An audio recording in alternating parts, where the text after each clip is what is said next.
Yo les gars, on se retrouve aujourd'hui pour une toute nouvelle vidéo, j'espère que vous allez bien, en tout cas moi ça va super.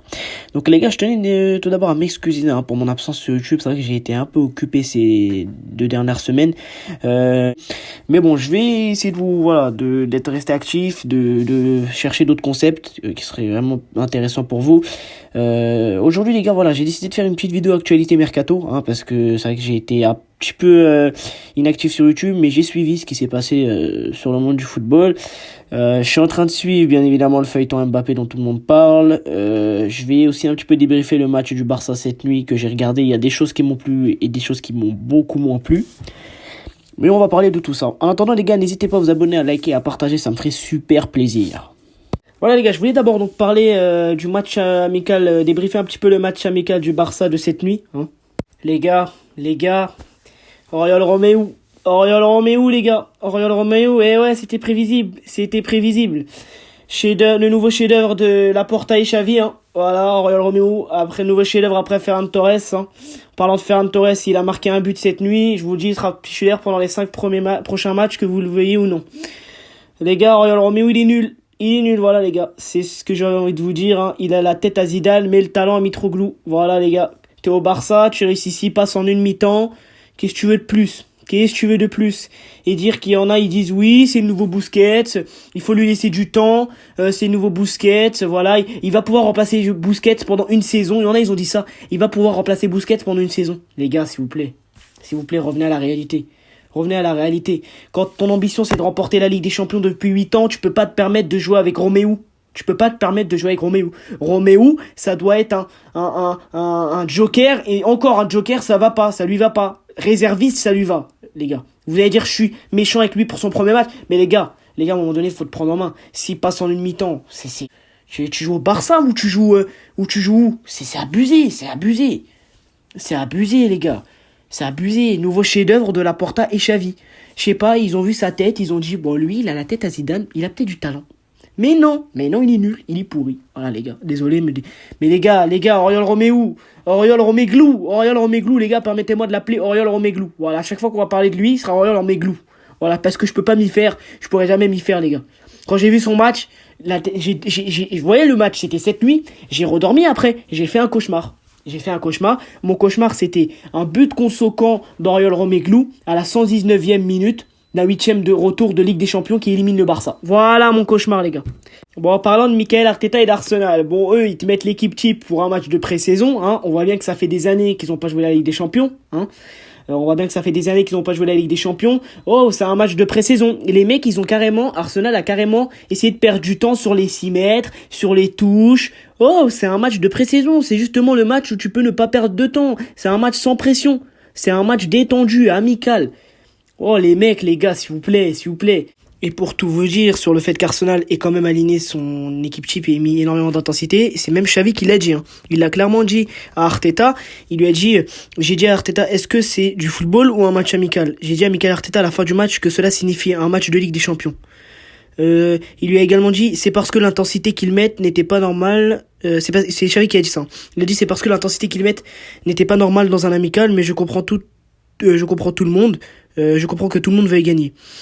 Voilà, même Xavi, il savait très bien que ses joueurs ne jouaient pas à fond. Il savait très bien qu'ils n'ont pas mis la même intensité qu'Arsenal. Il savait très bien que c'était un amical. Surtout que si tu mets une intensité dans un match qui ne compte pas vraiment, tu peux risquer de perdre des joueurs sur blessure.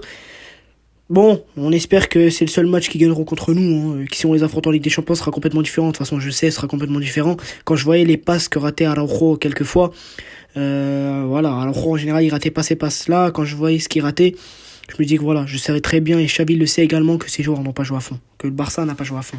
Donc je pense pas qu'on a à s'inquiéter. Et voilà. Et ça, j'ai vu ça, c'était dans un communiqué sur Instagram, et justement il y a quelqu'un il y a un commentaire là-dessus. Il y en a un qui a dit, j'espère qu'on les reverra en Ligue des Champions. Voilà, parce qu'en Ligue des Champions, on le sait, ce sera complètement différent. Et moi, je pense certainement que le Barça n'a pas joué à fond parce qu'ils savent très bien qu'il y a un Classico dans 2 jours, et je pense qu'ils préfèrent gagner un Classico plutôt que gagner un match contre Arsenal.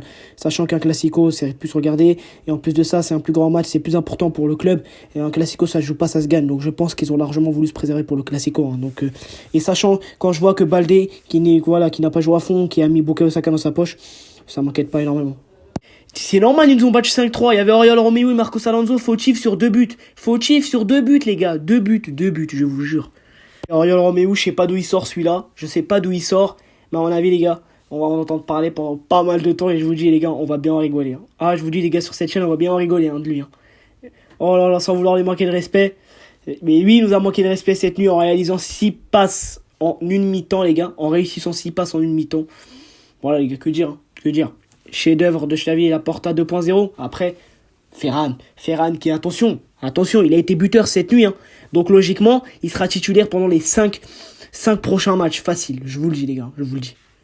Seule satisfaction, Baldé, Marcos Alonso, oh là là là là, il s'est fait manger toute la première mi-temps par Bukayo Saka. Il s'est fait laver. Seule satisfaction, c'est Baldé. Baldé, il est rentré en deuxième mi-temps. Bukayo Saka, on l'a plus vu. Baldé a éteint Saka. Bukayo Saka, on l'a plus vu. Ça m'a beaucoup plu. Surtout que Baldé, il me semble, il s'était blessé sur la fin de saison. On s'était inquiété. Finalement, ça va. Il est en bonne forme.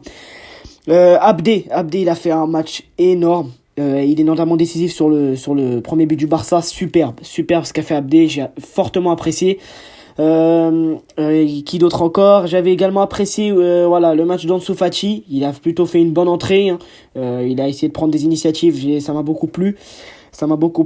Mais le reste, voilà. J'attends vraiment de voir dans quelle forme sont les joueurs pour la saison. On va pouvoir le voir là parce que après-demain, c'est Classico. Et là, Xavi, t'es obligé de nous mettre l'équipe type. Un match amical ou pas, c'est Classico. Ça change pas. Hein.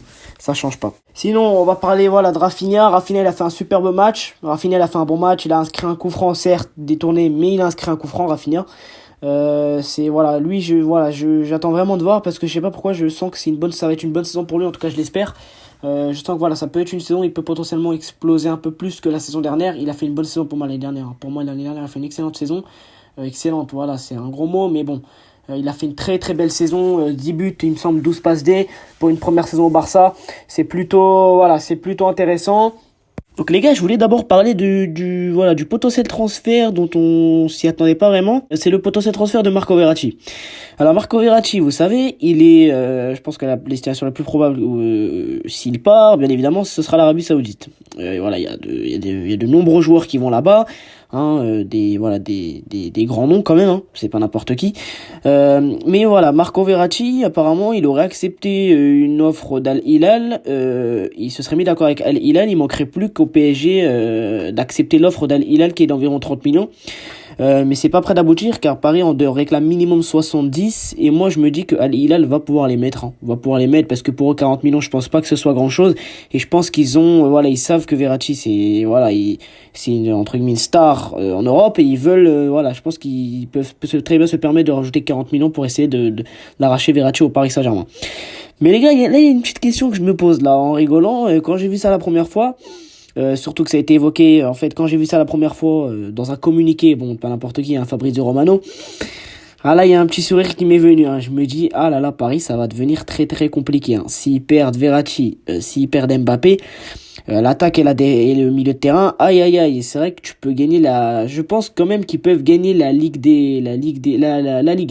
1, voilà, avec Fabien Ruiz, Carlos Soler et Zaïre Emery, hein. Non, bien évidemment les gars, vous savez très bien qu'ils ne peuvent pas remporter la Ligue des Champions avec ça, même la Ligue 1. Moi je vais vous dire quelque chose les gars, mon prono pour la Ligue 1 cette année, c'est une victoire de l'OM. Moi je vois l'OM gagner la Ligue 1 parce qu'ils ont fait un mercato ambitieux, ils ont montré leurs ambitions les Marseillais et parce que quand même quand tu recrutes Ismaël Assar, quand tu es en train d'essayer de prolonger Alexis Sanchez, quand tu recrutes Gondogbia, quand tu recrutes Renan Lodi et j'ai oublié le dernier, il faut qu'il me revienne, c'est un top mercato, c'est vraiment un top mercato réalisé par Marseille, hein. Ils montrent vraiment qu'ils ont envie d'aller titiller le Paris Saint-Germain sur cette saison de Ligue 1. Ah oui, excusez-moi, le dernier joueur qui a recruté l'OM, c'est Aubameyang. Ça c'est une superbe recrue. Aubameyang, il a été efficace partout où il est passé. C'est vrai qu'ils ont laissé partir Payet, hein. Mais bon, Payet, c'est vrai qu'il a fait une saison assez compliquée, hein. Il a pas eu énormément de temps de jeu, il était plus sur la fin. Mais bon, ça restera une légende de l'OM, hein. On se rappellera tous de ce qu'il a apporté, surtout au foot français, hein. Même si c'est pas non plus ce qu'a apporté un Zidane ou quoi que ce soit, hein. Je dis pas ça. Mais c'est vrai que Payet, ça a été quand même, il aura marqué le football plus particulièrement en France. Et surtout, il aura eu un passage quand même amer, j'ai envie de dire, à West Ham. Ça s'est très très mal terminé. Mais bon, voilà, ça restera une légende de l'OM, Payet. Je souhaite d'ailleurs tout le meilleur pour son avenir et je sais pas quel choix de carrière il va faire désormais. Mais bon, revenons voilà au mercato et au potentiel départ de Verratti. Alors Verratti, s'il part, c'est vrai que ça va devenir très très compliqué au Paris Saint-Germain. Ça va devenir très très compliqué parce que quand t'as un milieu, voilà, Vitinha, Ugarte, Danilo Pereira, mais bon, Danilo Pereira, j'ai l'impression qu'il joue maintenant plus défenseur central et pour moi il est meilleur en défense centrale qu'au milieu de terrain. Voilà, quand t'as un milieu, voilà, Carlos Soler, Fabian Ruiz, c'est du grand n'importe quoi, Et si vous, y en a qui disent oui, je pense que même s'ils ont un milieu comme ça, ils peuvent essayer de faire quelque chose grâce au collectif. Oui, mais grâce au collectif, dans chaque collectif, il faut quand même un minimum d'individualité, au moins un top player à chaque poste et au milieu de terrain, ils en ont pas. Devant, c'est vrai qu'ils ont un top player, c'est Neymar. Mais Neymar, est-ce qu'il sera présent dans les grands matchs? Bien évidemment, il pourra pas faire grand-chose tout seul. Ça, c'est une certitude.